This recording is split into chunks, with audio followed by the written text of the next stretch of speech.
chef. Oui, chef.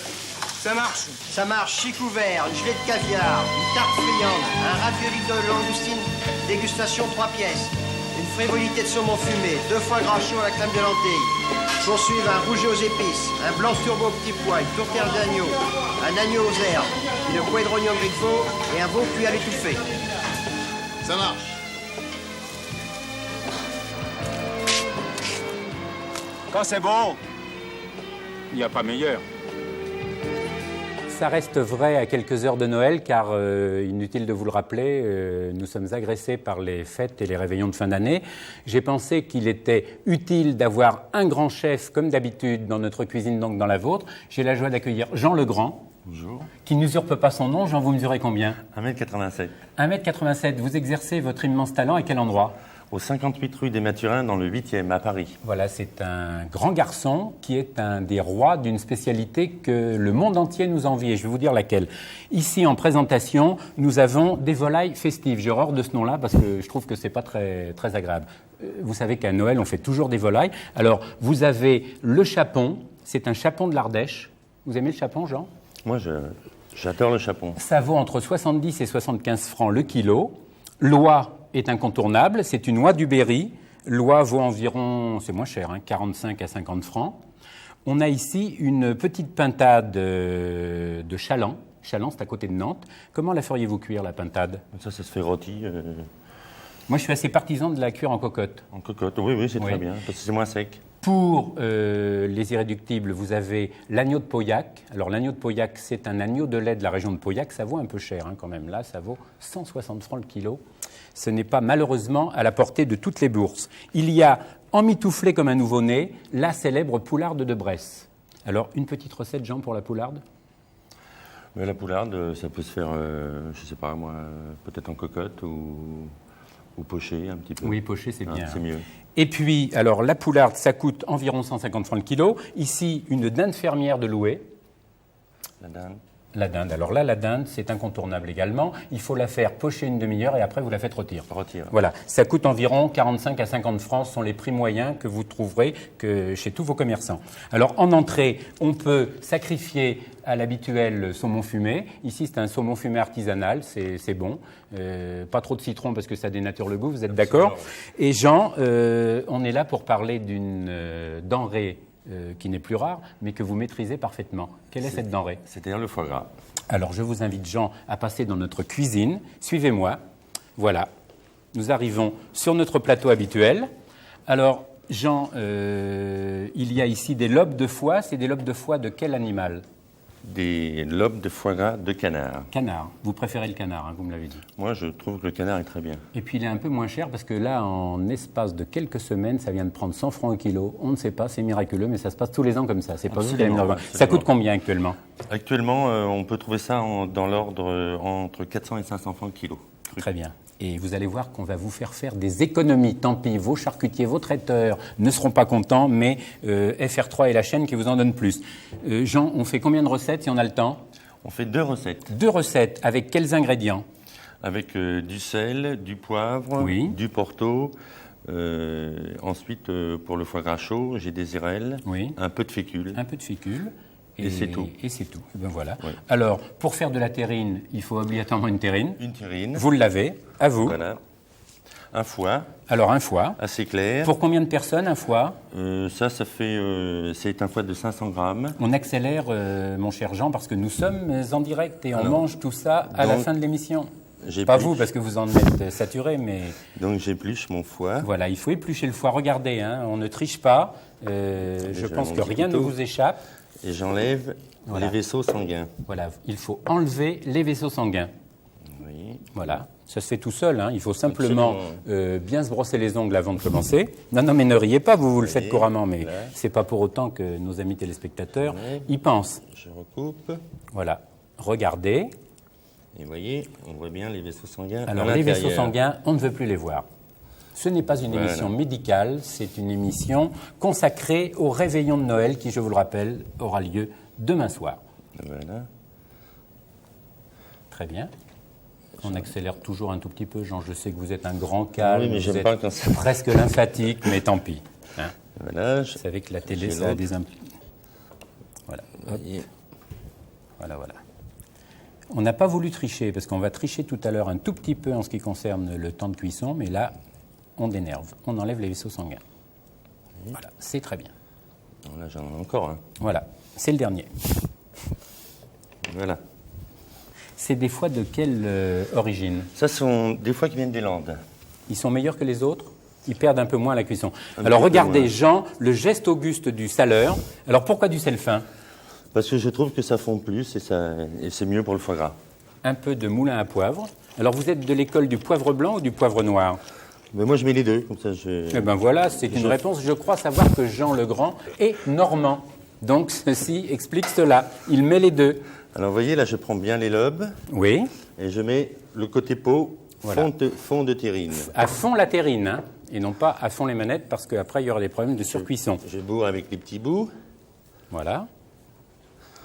Je mets un petit peu de Porto. Un tout petit peu de Porto, un doigt de Porto. Regardez, très peu, juste pour parfumer. J'en profite pour vous présenter un ouvrage qui est indispensable pour les gens qui sont passionnés par le foie gras. C'est Le foie gras par Fabienne Labéry et Gilles Lambert. Gilles Lambert est un journaliste qui connaît bien le foie gras. Il en mange tous les jours, à un point tel qu'il en a attrapé une indigestion. Mais dans ce livre magnifiquement illustré, publié aux éditions Robert Laffont, vous avez plein de recettes. Vous l'avez vu, Jean, il est chouette. Oui, il est très bien. On ne peut pas tout vous montrer. Il y a de très très belles photos. Vous saurez tout sur le foie gras pour étonner vos amis et vos invités de demain. Alors, mais un tout petit peu de Porto. Un tout petit peu de Porto. Voilà. Alors là, on va faire une première triche, comme on dit. Comme on disait quand j'étais à l'école. Vous voyez, cette belle terrine, vous allez la placer 48 heures au réfrigérateur. Paf. Miracle de la télévision. 48 heures se sont écoulées. Vous êtes bien d'accord, normalement, on devrait, chez Michel Oliver, à l'époque où il était à la télévision, il y avait un petit panneau. Là, on n'a pas de panneau. Non pas que nous n'ayons pas les moyens. Donc 48 heures se sont écoulées. Jean, je vous confie cette terrine précieusement et nous allons la mettre au four. Alors, au four, je crois qu'il y a un tout petit secret, on la met dans un bain-marie. Dans un bain-marie avec de l'eau chaude. De l'eau chaude, pas froide. Impérativement entre 50 et 60 degrés. Voilà, 50 et 60 degrés. Ne vous trompez pas, c'est le même problème que pour les autoroutes, c'est limité. Si vous mettez 120 degrés, vroom, il n'y a plus rien. Et vous êtes obligé d'aller acheter votre foie gras chez votre fournisseur préféré ou chez Jean Legrand. Alors, allons-y, Jean.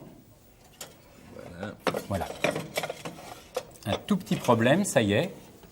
Les instruments sont bien réglés, je vérifie. On a fait tomber un peu d'eau, hein, ça arrive. Oui. Mais dans ces cas-là, vous prenez votre serpillière et vous essuyez. Jean. J'ai oublié, c'est un thermostat 4. Thermostat 4, c'est quelle température? Pendant environ entre 130 et 150 degrés, pendant 50 minutes. Alors, attention, là, j'ai pas tout compris. 130, 150 degrés. Mais ça dépend des fours. Parce que ça dépend des fours. Donc, thermostat 4. Si vous avez un problème, vous téléphonez à votre fournisseur de four habituel et vous verrez, tout s'arrangera. Jean, on a les moyens. Deuxième recette. Deuxième recette, les escalopes de foie gras de canard chaud. Alors, escalopes de foie gras de canard chaud. Alors là, on a surchauffé notre poêle anti-adhésive préférée. Là, on dénerve également, mais vous ne nous montrez pas comment on dénerve, parce que sinon, on n'y arriverait pas. Donc là, je vais tailler 2 escalopes de foie. Mais pourquoi vous taillez en biais, là? C'est un défaut, non? Non, parce que c'est plus présentable et ça va aller plus vite à cuire. Voilà, je vais enlever ça par ici. On va même le ranger, d'ailleurs, ce Porto, parce qu'on n'en a plus besoin. Voilà. Alors, regardez, Jean, poivre d'abord. Je sale. Sale avec un peu de sel fin. Vous m'avez dit que le sel fin, Jean, pénétrait mieux. Absolument. Hop, on retourne les escalopes. On recommence l'opération. Voilà. Poivre, sel fin. Et là, je suis content, ça chauffe. Alors attendez, là, on va se mettre par là. Ça va être plus facile à suivre éventuellement parce que ce plateau est quand même assez encombré. Attendez, je fais ça. Alors ici, c'est de la fécule. C'est de la fécule de pommes de terre. De pommes de terre. C'est pour réduire le foie. Oui.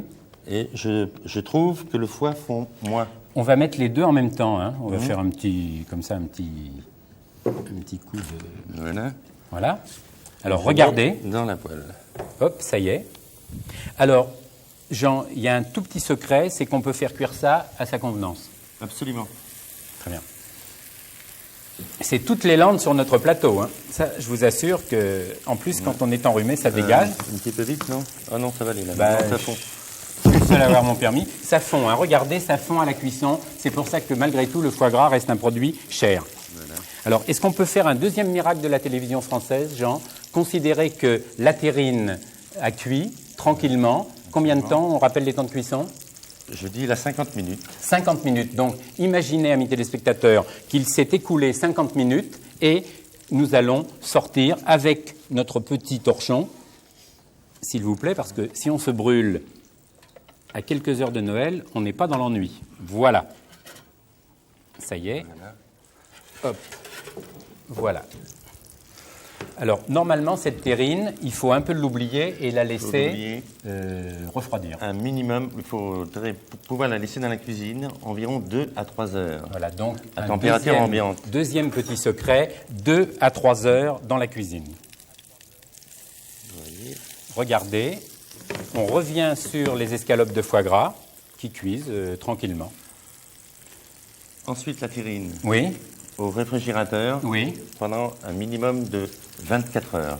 Très bien. Mais si on peut la faire 3 ou 4 jours avant, et la laisser reposer. Donc, si vous avez le temps, vous faites. Là, ça va être juste parce que Noël, c'est quand même demain. Mais si vous pouvez également plutôt faire cette recette pour le Nouvel An. Il n'y a aucun problème parce que le foie gras reste valable pour les 2 réveillons. Jean, je vais vous quitter. Je vous laisse continuer cette cuisson. Vous allez nous servir et je vais rejoindre un monsieur qui est bien sage, qui est patient, dans un décor de rêve. Je me régale d'avance. Bonjour Régis. Bonjour. Régis Do, vous êtes le designer de ce décor de rêve. C'est un véritable décor de Noël. On l'a fait exprès parce qu'on a pensé que c'était la période quand même de mettre les petits plats dans les grands. Ben oui, c'est pour ça que j'ai choisi le décor du palace de l'hôtel de Crillon. Oui, ben on ne se refuse rien en période de Noël. Pourquoi pas? Non, c'est un décor qui est adapté à la fête. Oui. En plus, c'est le dernier palace français. Comment devient-on designer, Régis Do? D'abord parce que je suis gourmand. Oui, Et ça puis, c'est important. Oui, et puis que je me suis un peu spécialisé sur l'art de la table. Et étant ami avec beaucoup de chefs, j'ai décidé de travailler les décors en fonction de leur travail, de l'aliment dans l'assiette. Donc j'ai fait évoluer l'assiette en fonction du travail du chef. Mon décor s'estompe au fur et à mesure que le décor du chef augmente. Alors, on a mis les grands tableaux dans les plus grands. On a ici en présentation, ce sont des peintres anciens qui sont actuellement exposés à la galerie de Jonquière, 21 quai Voltaire jusqu'au 29 décembre. Et on a là un homard qui est absolument merveilleux. Il n'est pas question d'argent entre nous, Régis, je ne sais pas combien ça coûte, mais c'est somptueux. Derrière nous, c'est une nature morte aux fruits qui est sublime. Je pense que les caméras de Claude de Flandre peuvent vous montrer la beauté de ces tableaux qui datent du XVIIe siècle. C'est absolument merveilleux. Alors donc, vous pouvez voir ces merveilles jusqu'au 29 décembre, jusqu'à la fin de l'année. Régis, je pense qu'il est grand temps que nous buvions un tout petit peu pour fêter Noël. C'est formidable de boire dans des verres aussi fins, en fait. Ce sont des verres taillés main que l'on peut trouver à la boutique du Crillon qui est 2 rue Boissy-d'Anglas. Ça, c'est un peu de la publicité, mais enfin, ce n'est pas à la portée de toutes les bourses, c'est quand même sublime. Ah ben, vous pouvez la trouver à ma boutique, 92 boulevard Raspail. Vous êtes boulevard Raspail. Si vous n'avez pas tout noté, vous tapez notre code Minitel 3615 PIC 3. Vous aurez la recette de Jean Legrand. Si vous n'avez pas tout noté, vous pouvez lire le livre de Fabienne Labéry et de Gilles Lambert aux éditions Robert Laffont. Vous allez chez Jean Legrand, il sera ravi de vous vendre des terrines. Elles sont parmi les moins chères de Paris, j'en profite pour le préciser. Et puis, si, on ne sait jamais, vous voulez une table de fête, vous pouvez aller voir Régis Do, boulevard Raspail. Il sera heureux, au moins, de vous présenter toutes ses créations. Parce que vous n'avez pas que ça, Régis. Non. Il y a plein d'autres choses sublimes. Voilà, nous sommes servis par le maître en personne. Jean, merci infiniment. Régis, il y a un petit peu de pain grillé. Jean, c'est Noël. Il est normal que le cuistot qui nous a servi prenne ma place et s'assoie. Voilà, Régis, Jean Legrand. Alors, goûtez vos productions. Si ça ne vous plaît pas, vous n'avez qu'à vous en prendre à vous-même. On a fait tout ça en direct devant vous et c'était vraiment très simple. Jean, vous goûtez. Voilà, si je vous dis quand c'est bon,